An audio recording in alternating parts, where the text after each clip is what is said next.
Set ചെയ്യാന്ന് പറയുന്നത് എങ്ങനെയാണ് സെറ്റ്? ഈ 6 പീസ് കറക്റ്റായിട്ട് എടുക്കും. അപ്പോൾ ഒരു പീസ് നമ്മുടെ കൂട്ടുകാരൻ തേച്ച് വരുമ്പോഴത്തേക്ക് അത് ഫസ്റ്റ് പീസ്, അടുത്ത പീസ് സെക്കൻഡ് പീസ്. അത് നമ്പർ എന്തെങ്കിലും ഇടും പുറകില്? ഇല്ല, ഞങ്ങൾക്ക് അറിയാമല്ലോ, അത് ഞങ്ങൾ വഴിയിട്ട് തന്നെ സെറ്റ് ചെയ്യുന്നത്. ചെയ്ത് നോക്കുക ആദ്യം നമുക്ക് തന്നെ ഇത് പ്രാക്ടിക്കൽസ് അല്ലേ, അപ്പോൾ ഈ ഓരോ പീസ് നമുക്ക് അറിയാണ്ട് കറക്റ്റായിട്ട് ഇട്ട് അത് ഇത് മടക്കാനുള്ള ഇതുണ്ട്.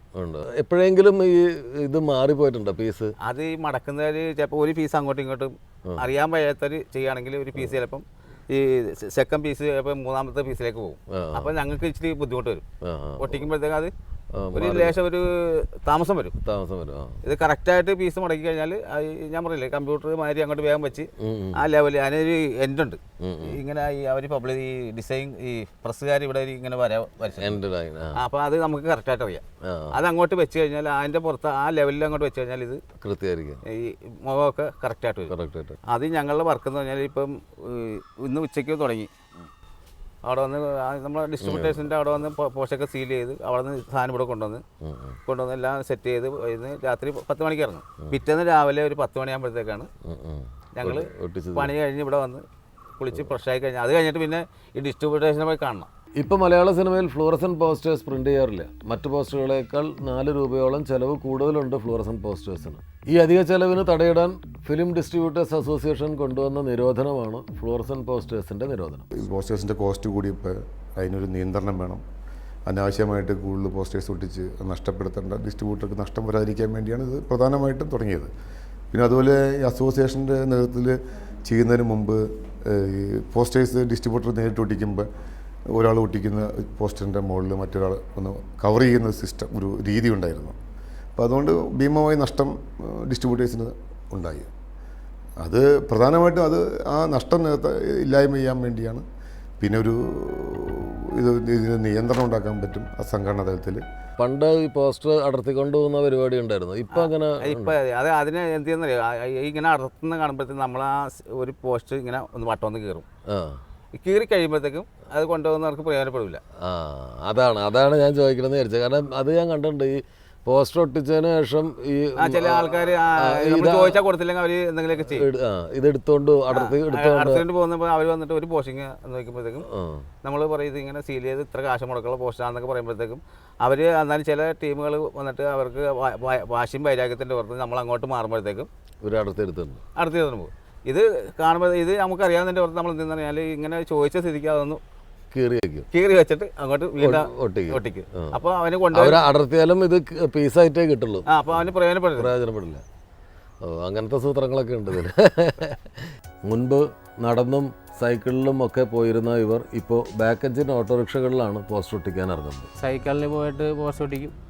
ഇവിടെ നിന്ന് എടുത്ത് കൊണ്ടുപോയി ഇവിടെ വൈപ്പിൻ റൂട്ട് തുടങ്ങുന്നത് 86-ലാണ്. അത് എറണാകുളം സറൗണ്ടിങ് ഒട്ടിക്കുന്നത് സൈക്കിളിലാണ്. അത് ഫസ്റ്റ് ടൈം എറണാകുളം സിറ്റി മാത്രം ഒട്ടിക്കും, പിന്നെ ഔട്ട് സൈഡിലേക്ക് പോകും. ഇന്ന് കമ്പൽസറി ആയിട്ട് എല്ലാ റൂട്ടും ഒട്ടിക്കണം. അന്ന് അതില്ല, ഓരോ റൂട്ട് ഒട്ടിച്ച് തീർത്താൽ മതി. പോസ്റ്റർ ഒട്ടിക്കാൻ ഉപയോഗിക്കുന്ന ഈ പശയുണ്ടല്ലോ, അതെങ്ങനെയാണ് ഉണ്ടാക്കുന്നത്? അതെ, അത് ഒരു സാധാരണ മൈദയല്ല ഞങ്ങൾ ഉപയോഗിക്കുന്നത്. ഇത് ഇവിടെ ഒരു മില്ലുണ്ട്, ആ മില്ലിൽ നിന്ന് പശപ്പൊടി എന്ന് പറയുന്നത്. അതെന്താ ശരിക്കും സാധനം? അത് കപ്പപ്പൊടി ആട്ടമാവൊക്കെ കൂടി ചേർന്നുള്ള ഒരു പൊടിയാണ്. അത് വെച്ച് പൊട്ടിച്ചാലേ ഞങ്ങൾക്ക് പെട്ടെന്ന് പണി നടക്കുള്ളൂ. മൈദ ആണെങ്കിൽ ഇത്രയും പെട്ടെന്ന് ഉണങ്ങുന്നില്ല, നമുക്ക് സ്പീഡപ്പ് ഉണ്ടാവില്ല. അപ്പോൾ ഈ പശപ്പൊടി മേടിച്ചിട്ട് എന്ത് ചെയ്യും? പശപ്പൊടി മേടിച്ചിട്ട് അത് ഒരു 10 കിലോ മേടിച്ച് ശരിക്ക് അങ്ങോട്ട് വെള്ളത്തിൽ കലക്കും. പച്ചവെള്ളത്തിൽ കലക്കിയിട്ട് നേരെ അടുപ്പിൽ വെക്കും. ഒരു 4 മണിക്കൂർ കഴിയുമ്പോഴത്തേക്കും നല്ല കട്ടിയാവും. കട്ടിയെന്ന് പറഞ്ഞാൽ നല്ല അലുവ കഷ്ണമാരിയാവും. അതായി കഴിഞ്ഞിട്ട് ഞങ്ങൾ വീണ്ടും കൊണ്ടുപോയി ഒട്ടിക്കാൻ പോകുമ്പോഴത്തേക്കും വെള്ളം ഒഴിച്ച് അത് കലക്കും. മിക്സ്ഡ് ചെയ്തിട്ടതിന് ശേഷമാണ് ഒട്ടിക്കുക. എന്നാലേ അത് കൈവലിയുള്ളൂ. അങ്ങനെ ഒട്ടിക്കണം. പലപ്പോഴും നമ്മൾ പോകുമ്പോൾ നമുക്ക് ദേഷ്യം വരുന്ന ഒരു കാഴ്ച കണ്ടിട്ടുള്ളത് ഈ സിനിമ പോസ്റ്ററിൻ്റെ മീതെ കൊണ്ടുപോയിട്ട് ഈ രാഷ്ട്രീയക്കാരുടെ ചില സ്ലിപ്പുകൾ ഒട്ടിക്കുക, ചില പോസ്റ്ററുകൾ ഒട്ടിക്കുക. സംഭവമുണ്ട്. ഇപ്പോൾ ഈ രാഷ്ട്രീയക്കാരാകുമ്പോഴത്തേക്കും നമുക്ക് അതിൻ്റെ പുറത്ത് വീണ്ടും കൊണ്ട് ചെയ്ത് കഴിഞ്ഞാൽ നമുക്ക് അതിൻ്റെ ഭവിഷ്യത്ത് നമുക്കറിയാം. അപ്പോൾ നമ്മൾ മിണ്ടാണ്ട് അങ്ങോട്ട് പോകും. അപ്പോൾ ബാക്കി അപ്പോൾ ഇവർക്ക് കറക്റ്റ് ഇത് കാണിച്ചു കൊടുക്കണ്ടേ?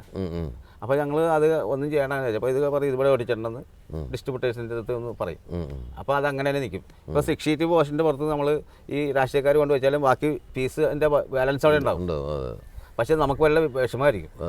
അപ്പോൾ അതിന് നമ്മൾ തിരിച്ചങ്ങനെ ചെയ്ത് കഴിഞ്ഞാൽ എങ്ങനെയായിരിക്കും? അങ്ങനെ വല്ല അനുഭവം ഉണ്ടായിട്ടുണ്ട്? രാഷ്ട്രീയക്കാരെ ചെയ്ത് കഴിഞ്ഞാൽ നമുക്ക് അതിൽ ഒന്നില്ലെങ്കിൽ ആ തിയേറ്ററിൽ വിളിച്ച് ചോദിക്കും, അപ്പോൾ പറയും ഇന്ന ഡിസ്ട്രിബ്യൂട്ടേഴ്സിൽ നിന്നാന്ന് പറയും. അപ്പോൾ അവർ നമ്മളെ വിളിക്കും. നമ്മളെ വിളിച്ചു അങ്ങനെ അനുഭവം ഉണ്ടായതാണ് അത്. ആ BJP യുടെ കാര്യം അവരുടെ പോസ്റ്ററിൻ്റെ మీద സിനിമ പോസ്റ്റ് കൊണ്ട് വെച്ചിട്ട് ലാസ്റ്റ് ഞങ്ങൾ വിളിച്ചിട്ട് ഞങ്ങൾ പോയി അവർ പോയി മാപ്പ് പറയേണ്ട ആവശ്യം വന്നിട്ടുണ്ട്. ഇപ്പോൾ ഈ ചെയ്യുന്ന ജോലിയിൽ സന്തുഷ്ടനാണോ? നമുക്ക് ഇത് കൊണ്ട് ഇപ്പം നാളെ പണി കിട്ടുപോയി കഴിഞ്ഞാൽ ഒന്നും നമുക്ക് മെച്ചമില്ല, ജീവിച്ചു പോവാം, അത്രേ ഉള്ളൂ. ഒരു 30-40 വലിപ്പത്തിലുള്ളൊരു പോസ്റ്റ് ഒട്ടിച്ച് അതിനൊരു നിശ്ചിത തുകയാണ്.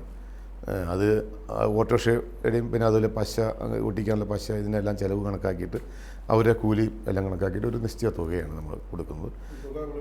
അത് ഇവിടെ നിന്നാണ് നമ്മൾ കൊടുക്കുന്നത്. അത് 6 ഷീറ്റ് എന്നിട്ട് 6 30-40 ആണ് ഒരു 6 ഷീറ്റ്. ഒരു 6 ഷീറ്റ് ഒട്ടിക്കുമ്പോൾ ഏകദേശം 15 രൂപയോളം അവർക്ക് കിട്ടുന്നുണ്ട്.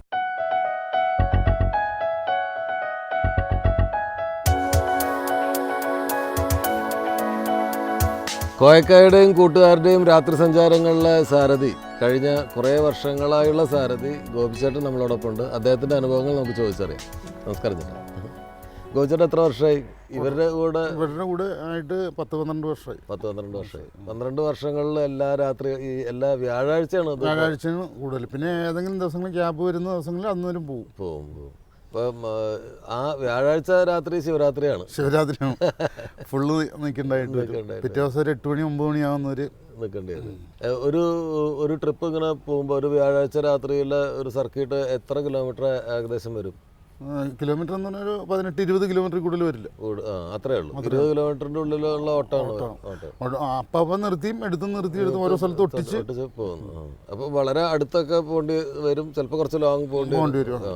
വണ്ടി ഇങ്ങനെ പോസ്റ്റർ ഒട്ടിക്കുന്ന സ്ഥലത്തിനടുത്തേക്ക് വെച്ചിട്ട് ഏണി വെക്കുക അങ്ങനെയൊക്കെയുള്ള കാര്യങ്ങൾ ചെയ്യാം. ഇത് പെട്ടി ഓട്ടോറിക്ഷയാണ്? അല്ലല്ല, ഇത് ബാക്ക് എഞ്ചിൻ ഓട്ടോറിക്ഷയാണ്. ഈ പോസ്റ്ററുകൾ കാണുമ്പോൾ ഈ സിനിമ ഓടും അല്ലെങ്കിൽ ഓടില്ല അങ്ങനെ തോന്നിയിട്ടുണ്ടോ? അങ്ങനെ ചിലത് തോന്നാറുണ്ട്. ഒരു ഉദാഹരണം പറയാം. നമ്മൾ കൃഷ്ണൻ ബ്രദേഴ്സ് ഞങ്ങൾ രണ്ടുപേരും കൂടി പറഞ്ഞു ഇങ്ങനെ ഇത് നല്ല പടം ആയിരിക്കും എന്നൊരു അഭിപ്രായം പറഞ്ഞു. അതുപോലെ തന്നെ നല്ല പടം ആണ്.